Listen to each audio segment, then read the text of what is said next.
গত 18 মে হযরত শাহজালাল আন্তর্জাতিক বিমানবন্দর থেকে আটক করা হয়েছে অভিনেত্রী নুসরাত ফারিয়াকে। 2024 সালের বৈষম্য বিরোধী আন্দোলন চলাকালীন রাজধানীর ভাটারা থানাধীন এলাকায় হওয়া এক হত্যা চেষ্টা মামলার আসামি অভিনেত্রী ফারিয়া।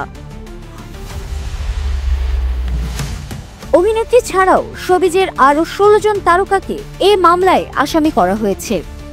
19 মে মামলার তদন্ত কর্মকর্তা ভাটারা থানার উপপরিদর্শক বিলাল ভুইয়া তাকে কারাগারে আটক রাখার আবেদন করেছেন। ঢাকার মেট্রোপলিটন ম্যাজিস্ট্রেট আদালতে এ বিষয়ে শুনানি হবে। এদিন সকাল 9টার দিকে নুসরাত ফারিয়াকে আদালতে হাজির করা হয়। তাকে ঢাকার সিএমএম আদালতের হাজতখানায় রাখা হয়। শুনানিকালে তাকে এজলাসে তোলা হবে।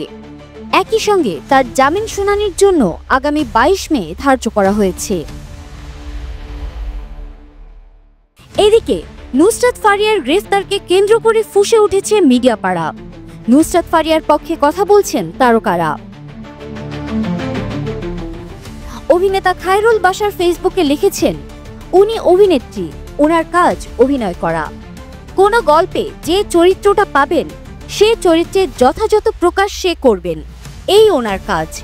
আমার ধারণা উনি রাজনীতি সচেতনও না এবং উনি কোনো রাজনীতি করেনও না, এমনকি বিটিভিতে গিয়ে মায়াকান্নাও করেন নাই।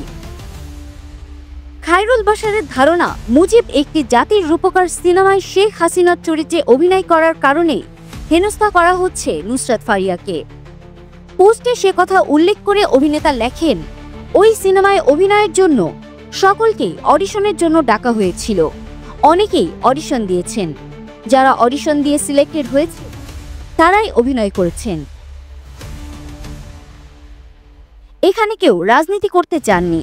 অভিনেত্রী হিসেবে একটা সিনেমায় অভিনয় করা কোনো ক্রাইম না। যদি তাই হয় তবে নুসরাত ফারিয়ার সাথে অন্যায় হচ্ছে।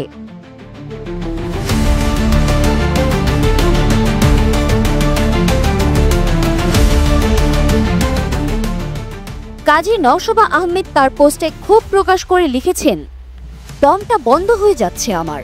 কি দোষে একজন শিল্পী আজ এইভাবে? আমরা বারবার কি উদাহরণ সৃষ্টি করছি? অন্যদিকে নির্মাতা ও অন্তর্বর্তী সরকারের সংস্কৃতি উপদেষ্টা মোস্তফা সরোয়ার ফারুকীও ফেসবুকে একটি দায়সারা পোস্ট দিয়েছেন, যেখানে তিনি লিখেছেন, আমি সাধারণত চেষ্টা করি আমার মন্ত্রণালয়ের কাজের বাইরে কথা না বলতে, কিন্তু আমার তো একটা পরিচয় আছে। আমি এই ইন্ডাস্ট্রির মানুষ ছিলাম এবং 2 দিন পর সেখানেই ফিরে যাব। নুসরাত ফারিয়ার গ্রেফতার বিব্রতকর একটা ঘটনা হয়ে থাকলো আমাদের জন্য। আমাদের সরকারের কাজ জুলাইয়ে প্রকৃত অপরাধীদের বিচার করা। ঢালাও মামলার ক্ষেত্রে আমাদের পরিষ্কার অবস্থান, প্রাথমিক তদন্তের সংশ্লিষ্টতা না থাকলে কাউকে গ্রেফতার করা যাবে না।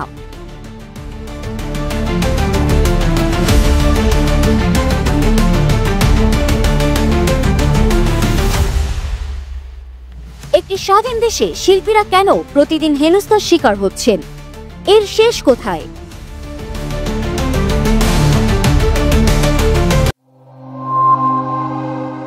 সত্য ও ন্যায়ের পক্ষে প্রাইম বিট স্টুডিও।